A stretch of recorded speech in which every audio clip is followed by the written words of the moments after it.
Yeah. Afternoon, Erica. Hi there, Chris. How you doing? Good. Are you seeing the slide presentation in I the am. format? Very good. Yep. I'm also eating chips and salsa. Yeah.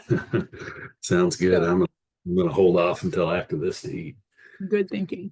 I'm glad you're on. I was visiting with Dr. Salee earlier and mentioned he mentioned not wanting to mess up. And I said, well, I won't know if you mess up because I don't know anything about the presentation. Fair enough.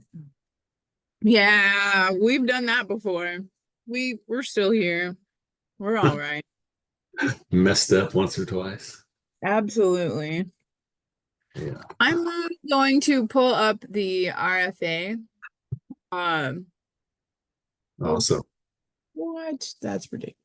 Um, all the parts of it so that, oh my goodness. Why is it telling me that I cannot open this RFA? That's ridiculous. And then I don't plan on speaking, but I, oh, for crying out loud, why is this not working? Can Maybe you you can you access the EWD RFA? well, let me It's take telling me that the access is denied. access is denied, huh? Let me go on the Teams and see. Maybe I will send a quick email to Web Teams.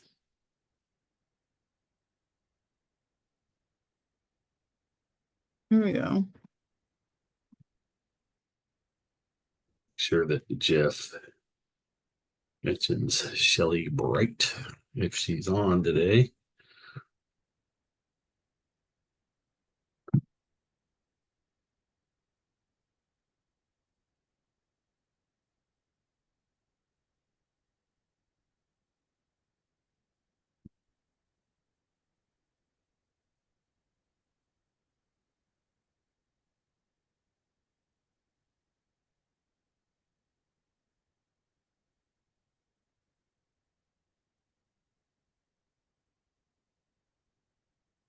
Well, that's worth signing on early for. Let's Yeah. see. Anything else? Keisha, are you on?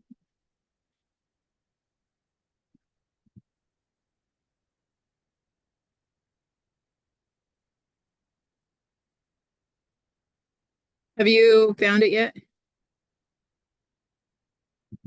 No, it looks like Jeff Salee is here as one attendee, and then you and I. Okay, great. Are you looking for it on? I just looked through the FANE teams. Oh no, I just have it on speed dial on my Google because I reference it all the time. Aha. Well, let's see. That's the website, but that's the one that's not working for me. So, Oh, it's not working for me either. It says hmm, access denied. Content is no longer available or restricted. Well, that's that's less not than, helpful. Okay, I'm gonna message some more people. yeah, that's not helpful.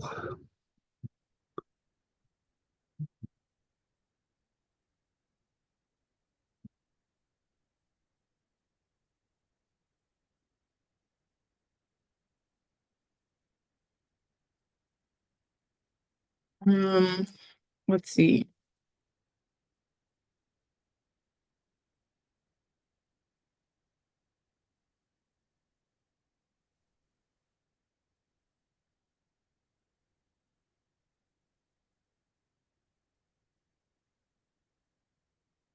All right. We will hopefully soon learn.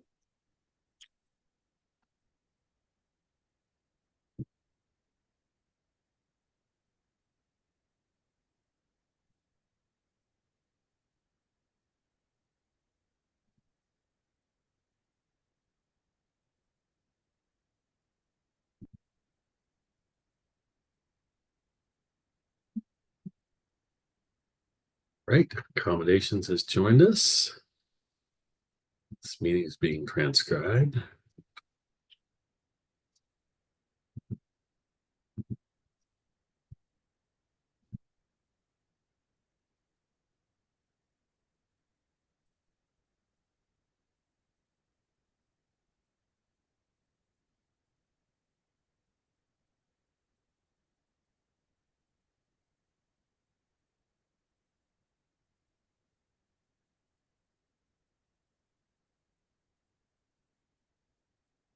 All right.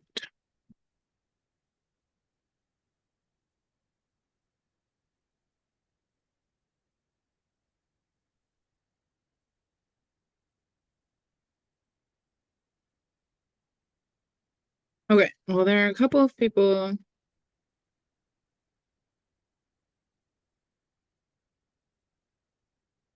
who are looking at it.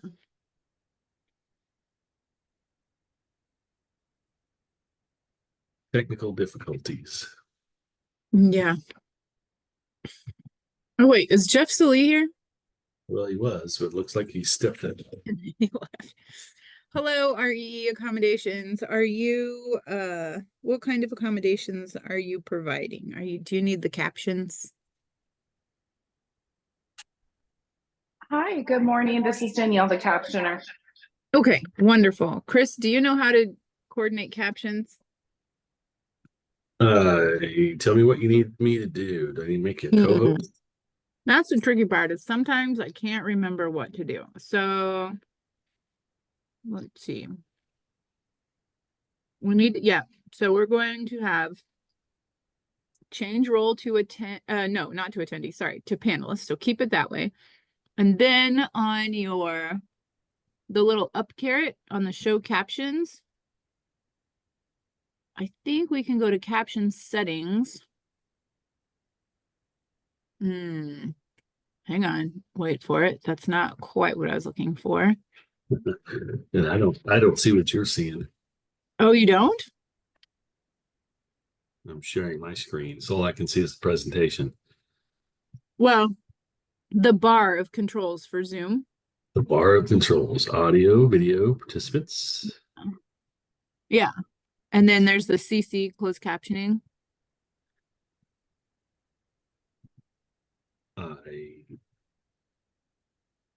Let's see, Q&A. I don't have CC closed captioning. Really? Q&A. I'm gonna try caption settings again. Here we go. Captions. There we go. Okay. Found So it. somewhere in here is an option. Set up manual captioner. Yeah. Where'd you find that one? It's one of the options in the host controls. Oh. Okay, so yeah, do that. And then at some point you can determine who is the captioner.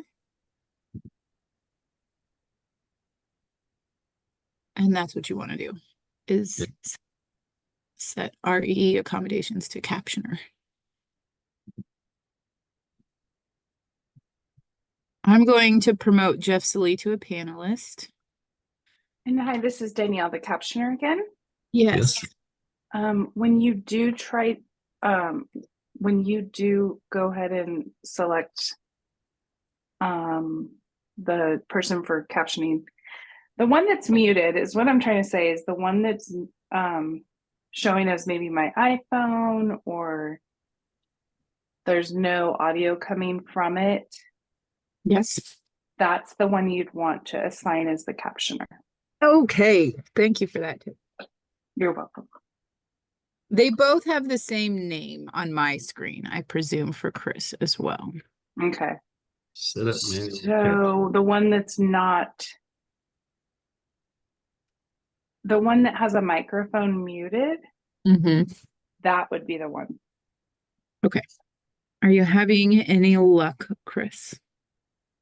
Now, when I click on assign someone to type, it disappears on me. Okay, so maybe quit sharing your screen for just half a second and see if you can. There we go. Hi, Jeff. Hey, thank you for promoting me. I was trying to join as a host and it was not very happy about that. Yeah, that happens sometimes.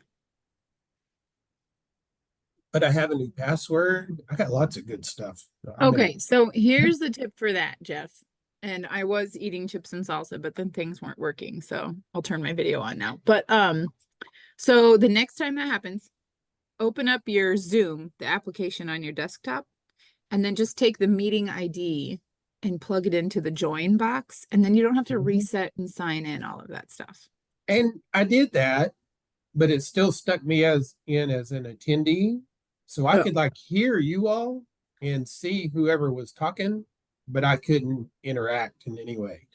So well, I don't know. I don't care. We're here now. We're fixed. We'll do it again in a year. Gonna make you oh, I can't make you co-host. Chris, you're able to make him co-host, but I can't. Panelist is fine. Chris is running the slides, so it's no biggie. Okay, maybe I'll make you a co-host because I am not having any luck with the closed caption. Yeah, make me host. Make me host and see if I can do it. Maybe. Last time I was having a hard time with it too. I'll Google it real quick. Also, Jeff, the fun thing and really remarkable wisdom of joining half an hour before the start time is that the RFA funding opportunity webpage is telling me access denied. So that's nice. So I've got a couple of urgent messages out and about to see if they can, for some reason it was unpublished. Does your co-host? Yeah, I'm co-host, but I don't have, I think, the same options as you do. Now you're the host. Okay. And I have the web page. Hooray. Fantastic. Great.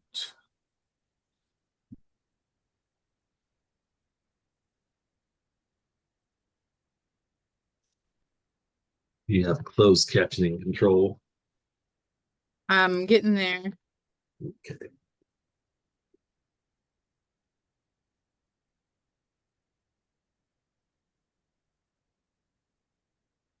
Okay, now I have the website. Now I'm getting back to set up manual captioner. Come on, Arrow. Oh, man. All right, here you go. Assign a participant to type. Oh, Danielle, could you indicate again by muting or unmuting the one that you do not want assigned? Yes, I just unmuted the one that you do not want to assign. Okay. Great question. Assign to type closed caption. Perfect. Okay. You got it. Yay. Okay. Hallelujah. Woohoo. Thank you, Danielle. You're welcome. I wish I could have showed that to you, Chris. I wish you could have too. Okay, so now well, I don't need the closed captions, but now, so now, Chris, what we need to do is we just tell people, right, Danielle, that closed captioning is an option. We don't need to set up the link. Sometimes do we use the link when I'm not able to assign the captioner? The link is in addition. It really is up to you. It's completely dependent on how you can always put the link in your chat. Some people prefer the link because they can follow along and have like a transcript. Whereas Zoom will kind of fade out captions. It will cut it short, different. It's just a different kind.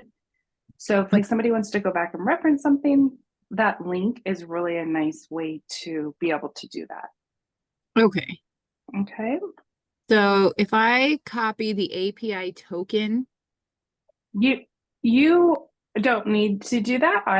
That's what I needed. So once you assign a captioner, we go and we grab the API token. You can always provide that API token to a captioner like via email ahead of the event.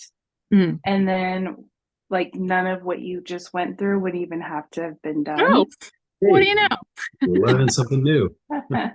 Yeah, that's always a nice little tidbit, right? Because then it's one thing off the checklist of things to do. So, but yeah, basically the captioner just needs the API. You don't need to do anything with it from here on out. Okay. Wonderful. Thank you for confirming that. Sure. All right. Do you see the main presentation slide? No, you are not sharing. Well, shoot, I thought I was. Let's try again.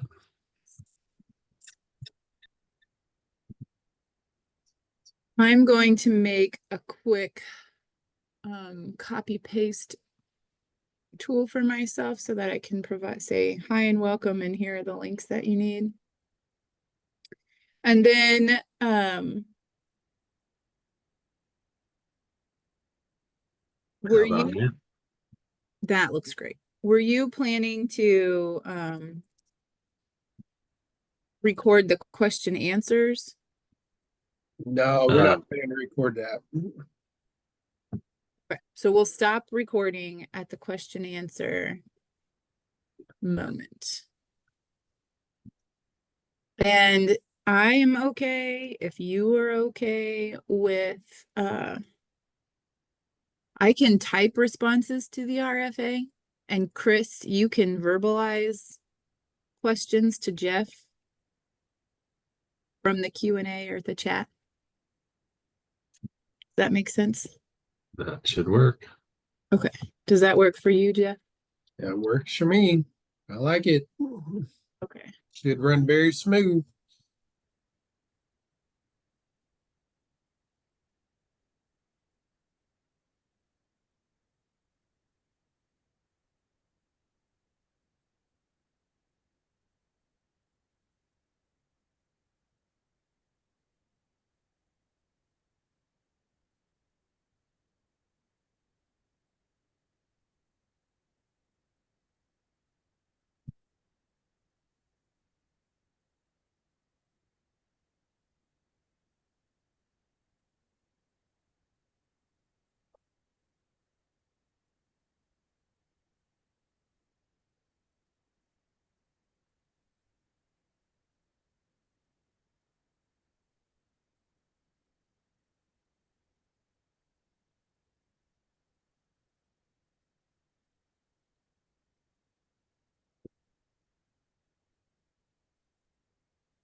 Well, you up and wait. Glad we logged on, especially since that RFA webpage was locked to the public for some reason. Agreed.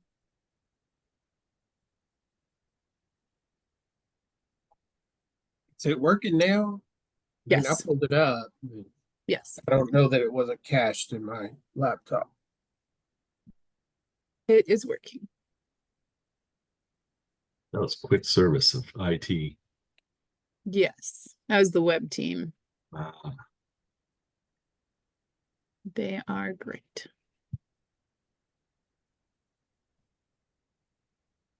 Any big plans this weekend?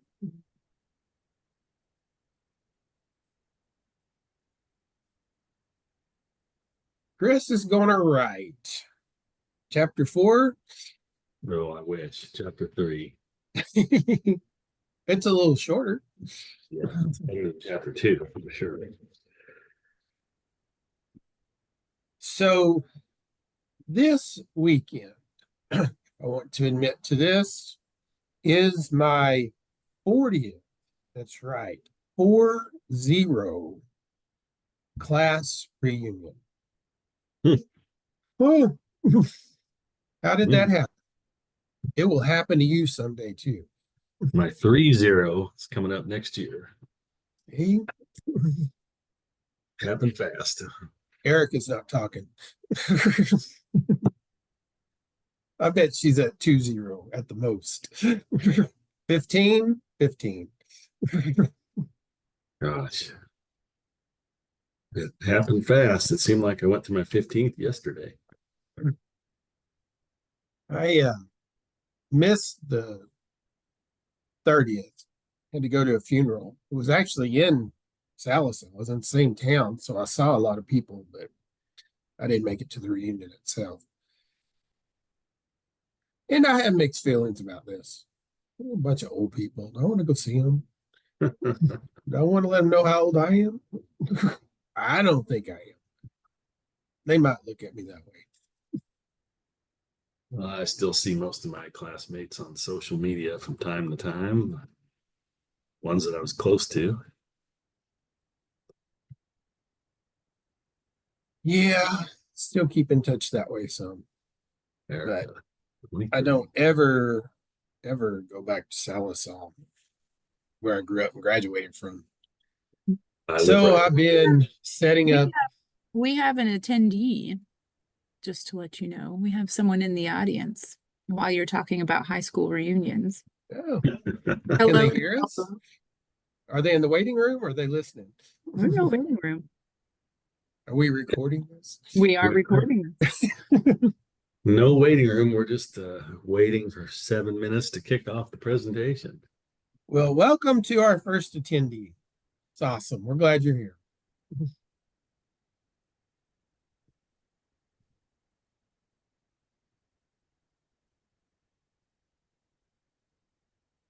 On that note, Jeff, my hometown is 45 miles down the road.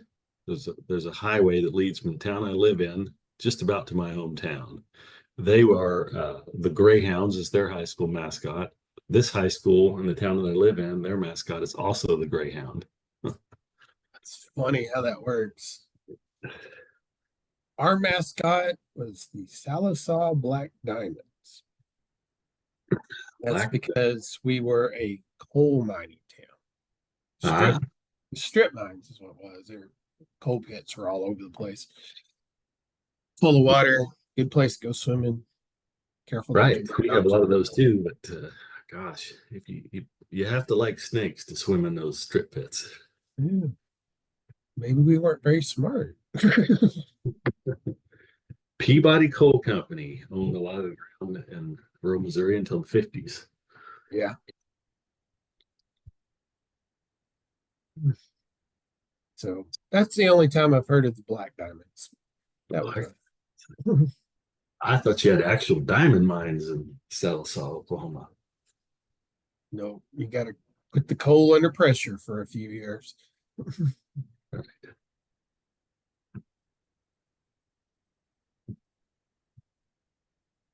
I lived in Fort Scott, Kansas for about 6 years, and they were still open strip pit mining in that part of Kansas.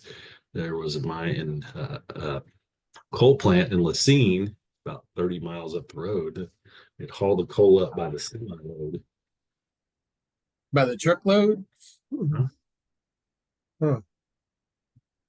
I was surprised that they're still doing it, but they still are. They still were. I'm shocked. I thought they didn't do that anymore. All I ever saw was the aftermath. I'd be interesting to see how they did it. It's like you think it is. It just goes right through, scrape off slow and Yeah. Big old traco of some kind. I don't know. pretty sizable equipment. And then when they have all the coal out, they put the dirt back and try to reclaim that ground, which is it's never quite the same. They didn't do that where I lived. They just left the holes and they filled in with water, and then you had the strip pits you could fish in. Mm-hmm. That's what I grew up with. Big old pits full of water, deep. Right. Straight down on the sides too, if you got in one. Okay, we have 3 attendees. Thank you for joining us. We're going to get started with the presentation in about 4 minutes or so.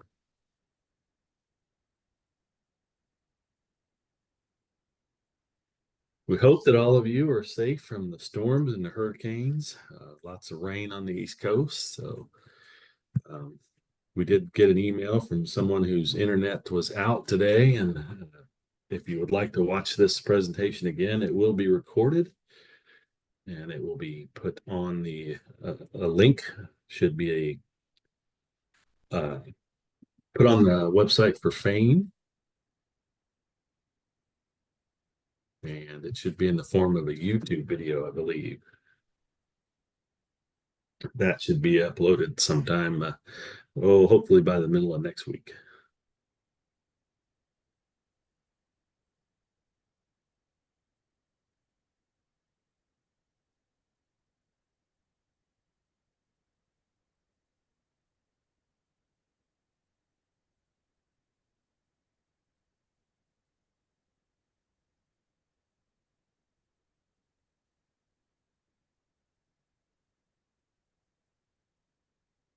And there's some great links going into the chat right now. There's links to the website. From there, you can find the RFA. This presentation is going to follow along with the RFA, including page numbers. So if you would like, you can open them both up.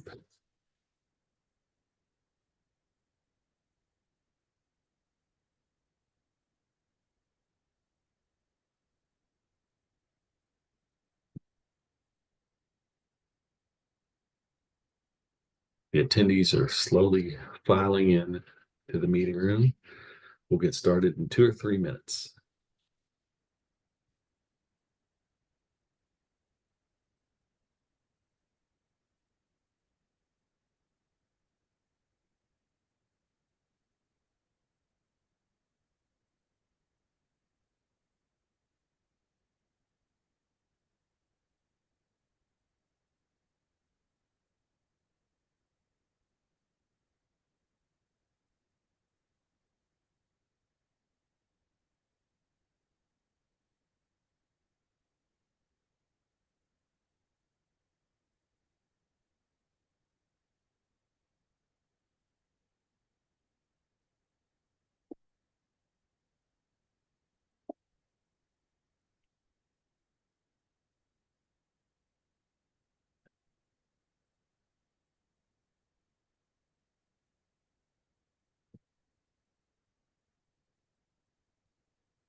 All right, Dr. Salee, I have 1 o'clock Central Time. We have 18, looks like 19 attendees now.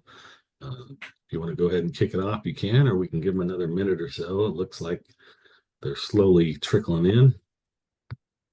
Yeah, it looks like it's growing here. Let's go ahead and get started since it's recorded and anybody can watch it at any time. So anyway, I'd like to welcome everyone to the Food and Agriculture Non-Formal Education Request for Applications webinar. We are always excited that you're here and look forward to seeing proposals from each and every one of you. And the point of this webinar is to walk through the sections of the RFA and discuss a little bit about each one. And then we will have some questions and answers at the end. I have a couple of colleagues here. Chris Petty is who has been moderating so far, and also have Dr. Erica Kraus, who will be answering questions in the chat. So we have a whole team here just ready to serve you.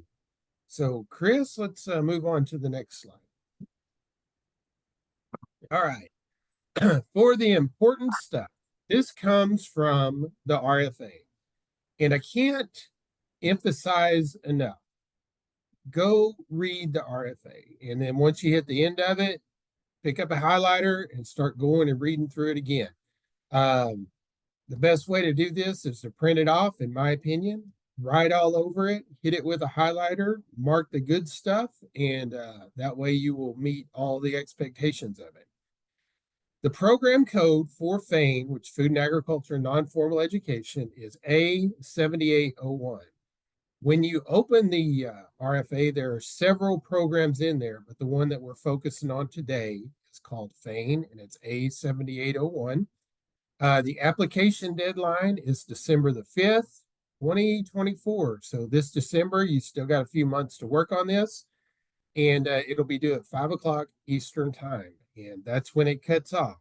501 is just unfortunate. Grant types, we will be awarding standard grants and some phase strengthening standard grants only. The grant duration is 36 to 48 months, and the maximum award amount is $750,000, which includes indirect cost. We can't add those on top of that award. That is the total, $750,000. Next. Okay, the meeting's recorded, as we just mentioned. If you're having a technical problem with Zoom, here is a phone number for you. Select option 2. And throughout the presentation, feel free to put your questions in the question and answer box, and we will try to respond to them as we go through this. But we're not going to have a formal Q&A time until we get all the way to the end. And the slides and the recording for this webinar will be posted on the website that hosts the AFRI EWD Extension Workforce Development RFA. Next. Okay. Non-discrimination. This is our non-discrimination statement. And what the guidelines say is, I can read the first paragraph to you. I don't have to read it all to you. So bear with me for a minute. There's the link to our non-discrimination, and in accordance with federal civil rights law and U.S. Department of Agriculture, USDA civil rights regulations and policies, the agendas, offices, and employees and institutions participating or administering USDA programs are prohibited from discriminating based on race, color, national origin, religion, sex, gender identity, includes gender expression, sexual orientation, disability, age, marital status, family and parental status, income derived from a public assistance program, political beliefs, or reprisal or retaliation for prior civil rights activity. In any program or activity conducted or funded by USDA, not all bases apply to all programs. Remedies and complaint filing deadlines vary by program or incident. So if you experience discrimination, report it, is what this says. And you can follow that link to learn more about it. Chris, let's move on. Okay, program contacts. This year, I'm still the National Program Leader for FANE, and that is my email address, jeffrey.salee@usda.gov. And the program specialist this year is Christopher Petty. And his email address is christopher.petty@usda.gov. You can ask either one of us questions. You can send us both an email. We will get back to you as quickly as we can. During this webinar, we will cover a quick NIFA overview, a program overview, requests for application details, proposal, evaluation process, and additional information and resources. So let's get started. All right, NIFA overview. National Institute of Food and Agriculture, also known as NIFA, not NIFA, not NIFA, it's known as NIFA, is the extramural science-funded agency within USDA's Research, Education, and Economics Mission Area, also known as REE. NIFA invests in and supports initiatives that ensure the long-term viability of agriculture. NIFA provides funding and strategic leadership for programs that ensure groundbreaking discoveries in agriculture-related sciences and technologies reach the people who can put them into practice. Hey, Chris. All right. Topics covered by NIFA are very broad, very encompassing, from advanced technologies to education, farming and ranching, natural resources, food science, international, plants, environment, animals, anything in this area, we have programs that cover. Let's move on. Program overview. The Agricultural and Food Research Initiative, also known as AFRI, priority areas are listed on the RFA on page 9. The priorities are plant health and production in plant products, animal health and production in animal products, food safety, nutrition and health, bioenergy, natural resources and environment, agriculture systems and technology, and agricultural economics in rural communities.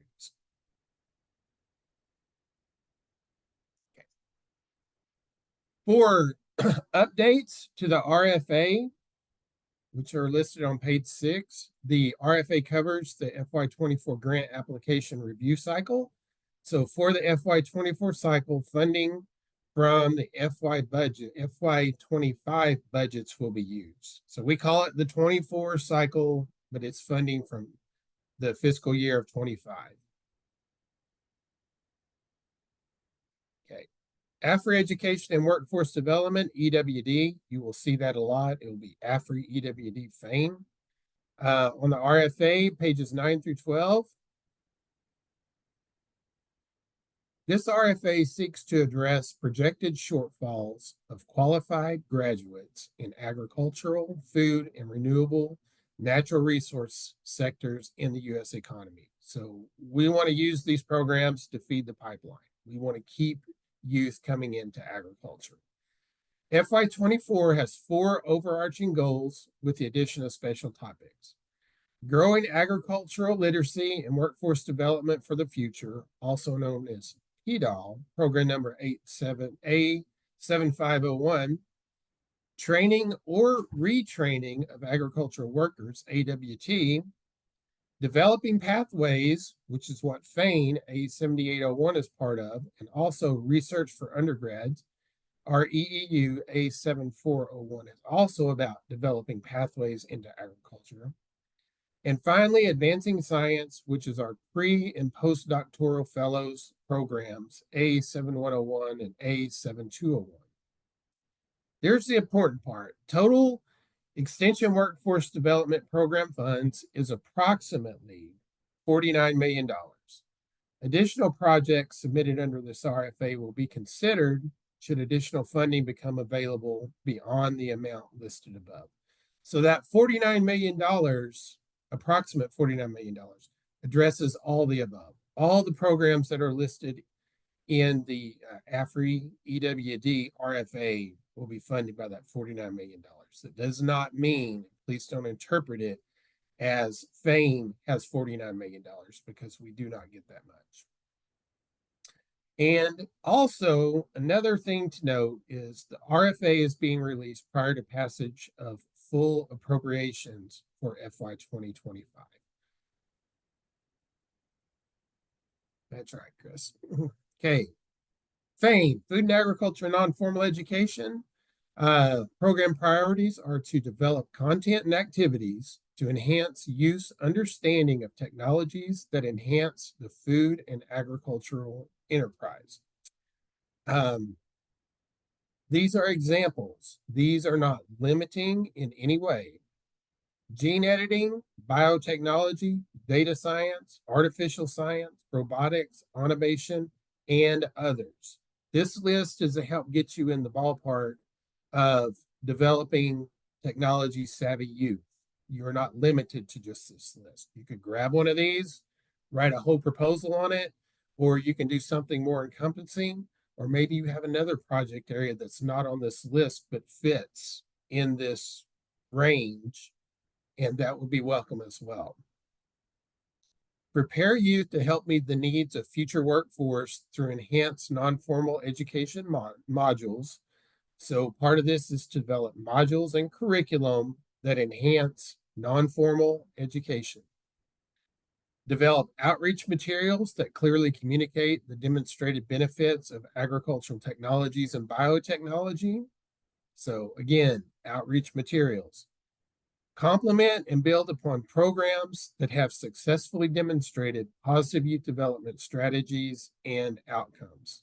So as an example, but again, not limited to, 4-H youth development programming, ag in the classroom programming, FDA's agricultural biotechnology, education and outreach initiative, and others. So it's to complement and build upon programs that have been successful in the past. Okay, Chris. Okay, involve youth in the design, execution, and evaluation of activities that lead to the development of consumer-friendly content that builds public confidence in the safe use of biotechnology in agriculture and the food system.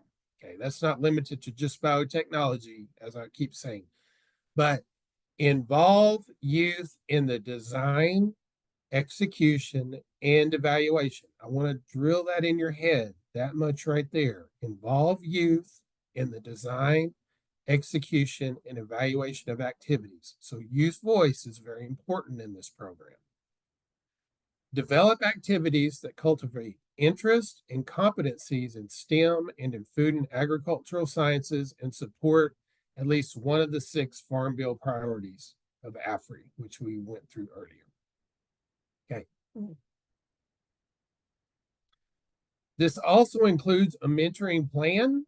A lot of youth programs use mentoring plans of some sort, but they may use another name. You know, it may be called youth adult partnerships. It may be something under volunteers. There may be a variety of things that are the mentoring plan, but it's important. And we want you to describe the peer mentoring, which would be peer and near peer mentoring. Layered mentoring or similar mentoring activities are required for this program.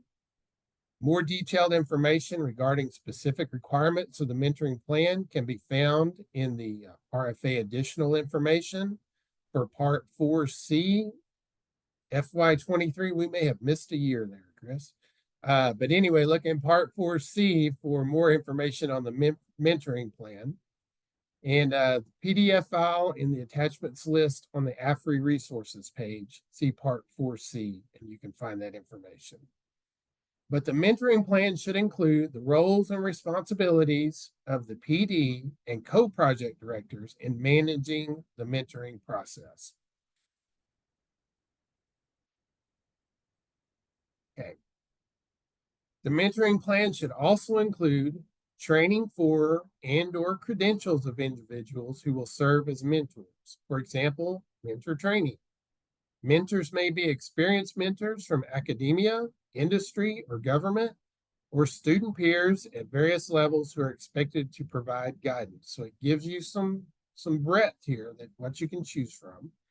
They provide critical support and a sense of community with the activities and facilitate the amplification of program-specific perspectives and accomplishments of the mentees.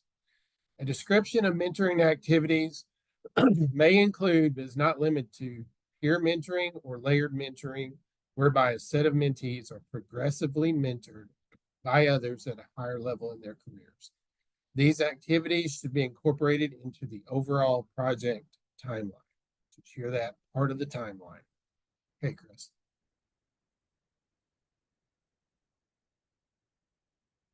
The mentoring plan should also include a description of processes to ensure reasonable accommodations for program participants with disabilities or challenges with accessing program activities. Scholarship programs should include plans to accommodate scholarship recipients who find it necessary to interrupt their program of study because of health, personal, or other reasonable, non-academic, and non-disciplinary causes.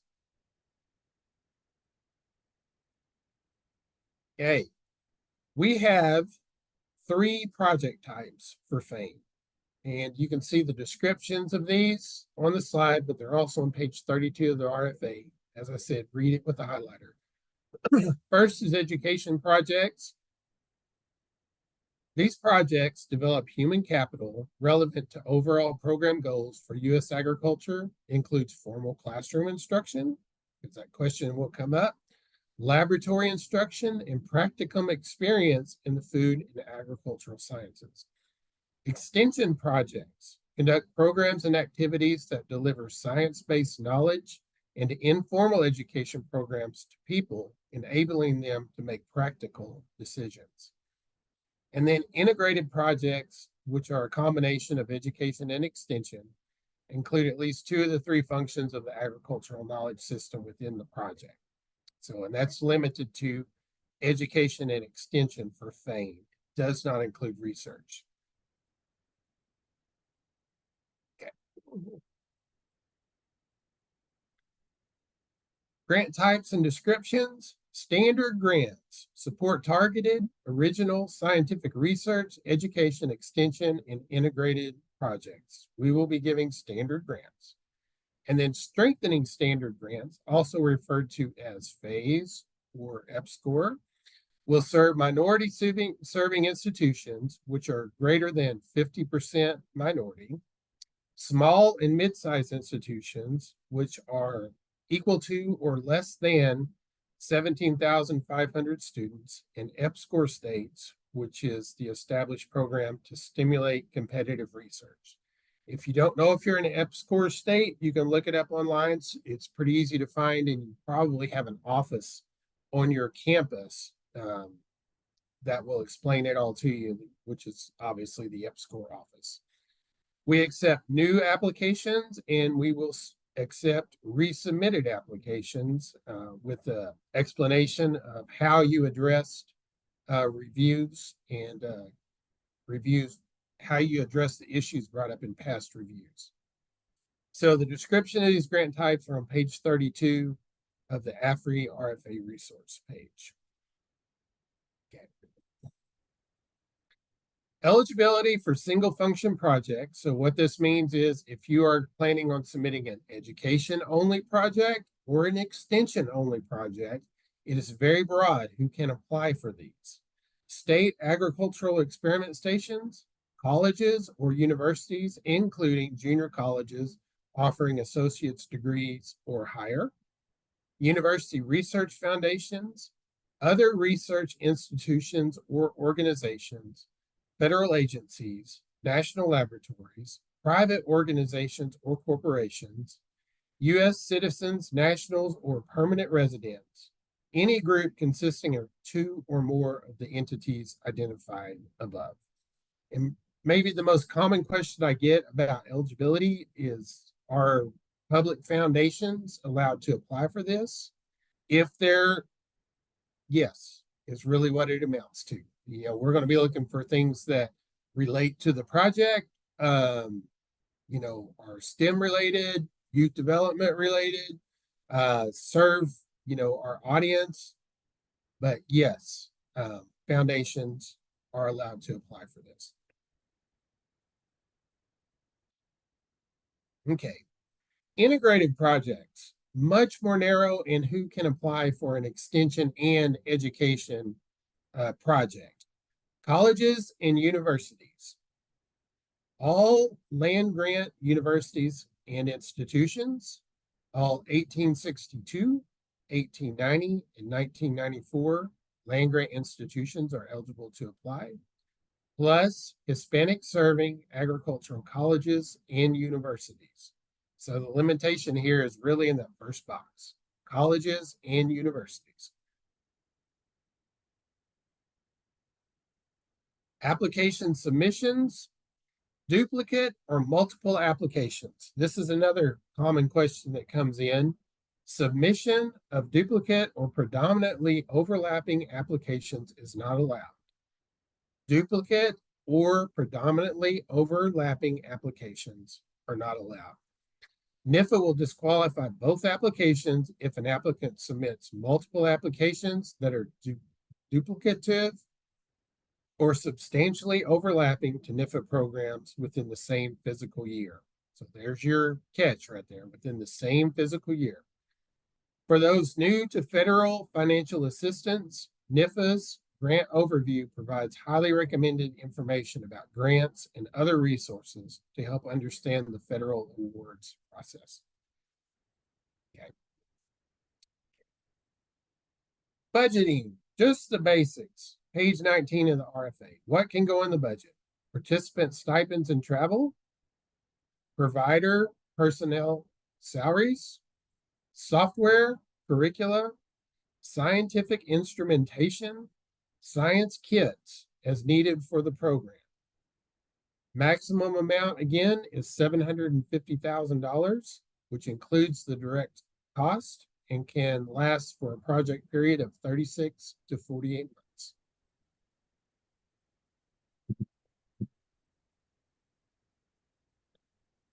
Okay, I think I'm turning this over to Chris. All right, I'm going to visit with you folks about some of the details about the application process itself, including the type of file and how you go about getting those submitted so that we can process your applications. Okay, Jeff mentioned some of this before. If you're following along in the chat, some of these links have been provided. These are some of the things you need to look at to put the application together. You want to make sure it's the AFRI EWD RFA. Be sure to check out review criteria part B. The NIFA grants.gov application guide is very, very helpful. And Dr. Slee just mentioned that if you need additional assistance on how to put together an application. And it will also go into greater detail on some of the specific forms that you have to put together for your application, such as the SF424 and others. This slide probably looks familiar. You saw this at the beginning of the presentation, but we wanted to put it in here again. Just to let you know, it's very important as you process and put together your application that you use this program code, A7801, the program code name, Food and AFRI Non-Formal Education. This will help us as we pull your application in through grants.gov to find your application. So it's very vital that you keep track of this information and make sure you use the correct codes and code names. As Dr. Slee said, December 5th at 5 p.m. Eastern is your time to get submitted. Please do not wait until the last day, because if something happens and your internet glitches out and it shows up on our end at 5:01 or 5:02, we can't accept it. So I encourage you to be prompt.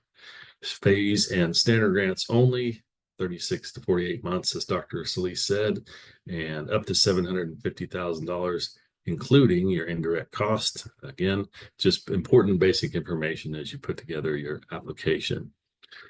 All right, there's lots of parts and pieces to an application, and we'll go over some of these in greater detail.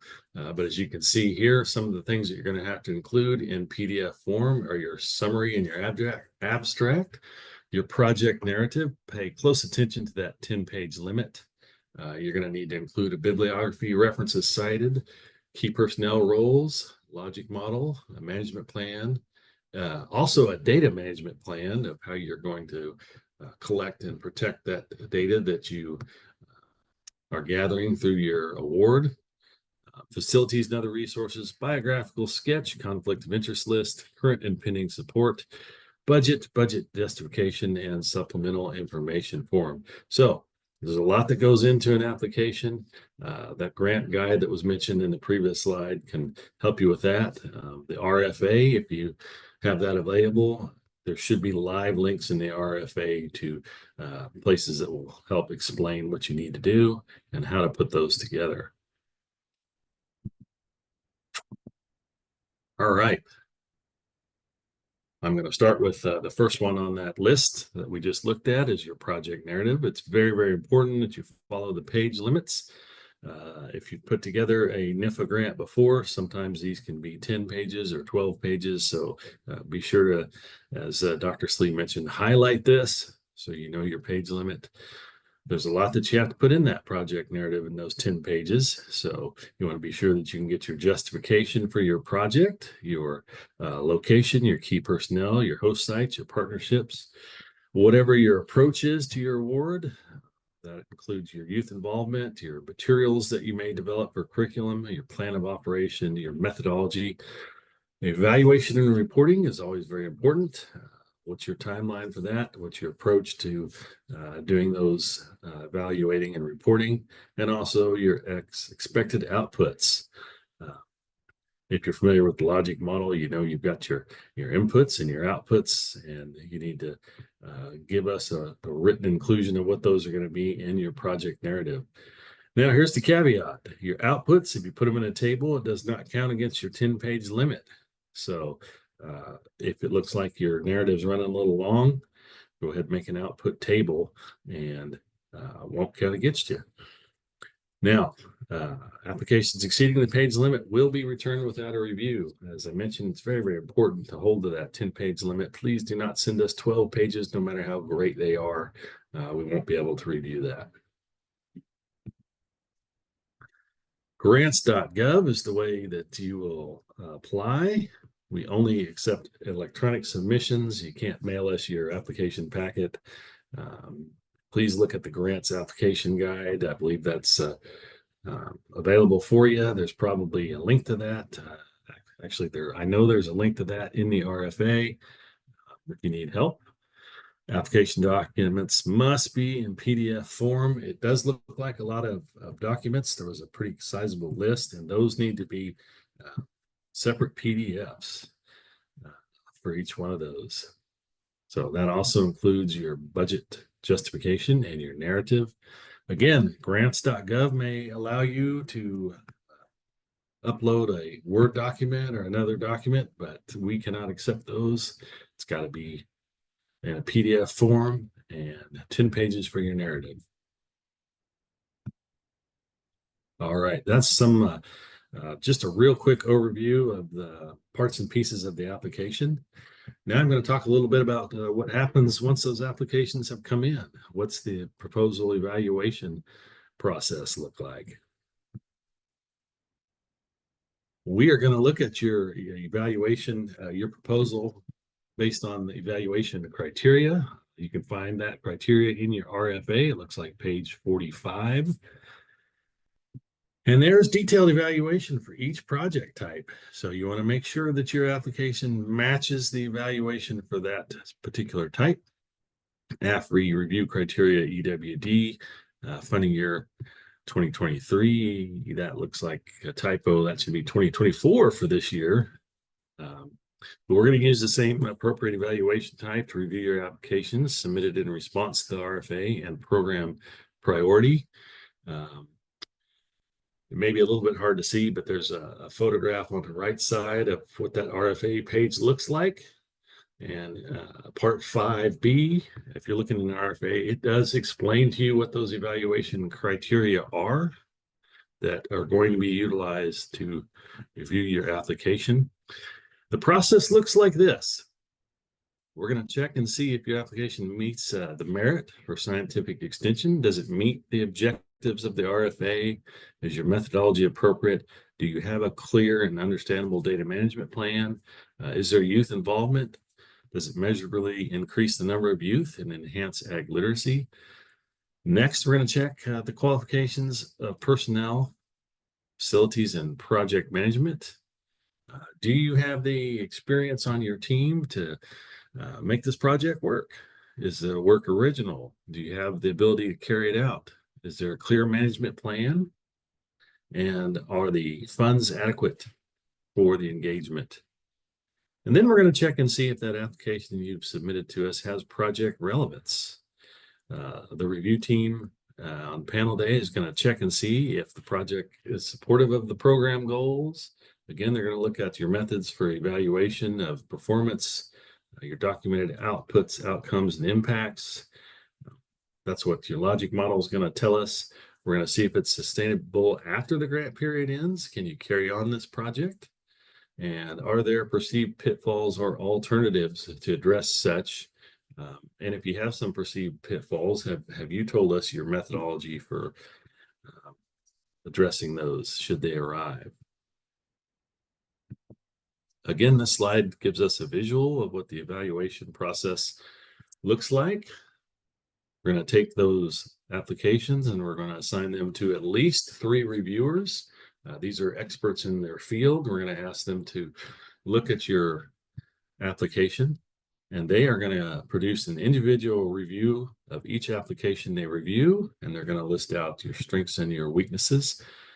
Now, on panel day, we're going to take those individual reviews and we're going to have a panel discussion with the other reviewers. And so everybody will get in the room together and they'll talk about the applications. And the ultimate goal is that last gray circle where we come to a consensus and a final rating and ranking of your proposals. And they are ranked in order of based on best to worst, per se, or highest to maybe least available to do the work. And that is what happens on the panel day itself. All right. Now, how long does all this take? On average, according to this slide, it takes about 5 months from the proposal due date to the award being made to an institution. An institution. The proposal due date is December 5th.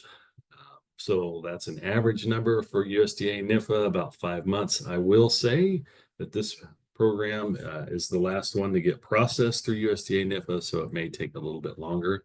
We will do our best to keep you updated.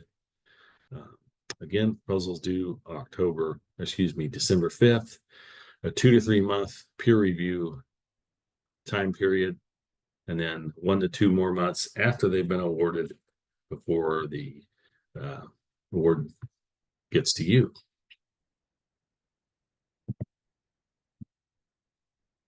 But wait, there's more. I have some additional information for you. If you are new to the application process, you want some guidelines for putting together a application. One thing I would direct you to is the previous awards. You can see what's been funded by going to the NIFA Data Gateway. It's a great tool to see what things have been awarded in the past. So I encourage you to look at that before you start your application process. NIFA has several resources available for you, including current funding opportunities. There's a competitive grants flowchart. There's a resource guide. We have a policy guide available. If you want more information on indirect cost, we have information on that as well. And then, as we've mentioned several times in the presentation, the NIFA grants application guide. This is really your friend when it comes to putting together an application and making sure that you have your I's dotted and T's crossed. What I would like to encourage you to do, and in my opinion, the very best way to learn about grants and which ones get awarded and how that award process happens, is volunteer to become a potential panelist. I say potential panelist because if you put your volunteer information into the system, it doesn't guarantee you a panel spot, but it does put you on the potential panelist listing. This is a fantastic way to learn how the review process works and be a part of the review. It is paid with a stipend, so there's that benefit as well. If you want more information, there's a link there to what we do and panelist information. We can always send more information to you after the presentation as well, or you can scan the barcode to learn more about becoming a potential panelist. We always encourage our friends to sign up and do that. It helps us out, and we believe it helps you out as well. And with that, I'm going to turn it back over to Dr. Jeff Salee to wrap us up and to answer any questions. All right. Well, I hope we answered your questions or at least stirred some up, gave you something to think about here. Like Chris was just saying, becoming a panelist, if you are new to this process, that might be a good place to start. Not to discourage you from applying, but you can serve as a panelist on other program areas and learn more about the process to help you get started. So with that, do we have any questions? And we could stop recording, by the way.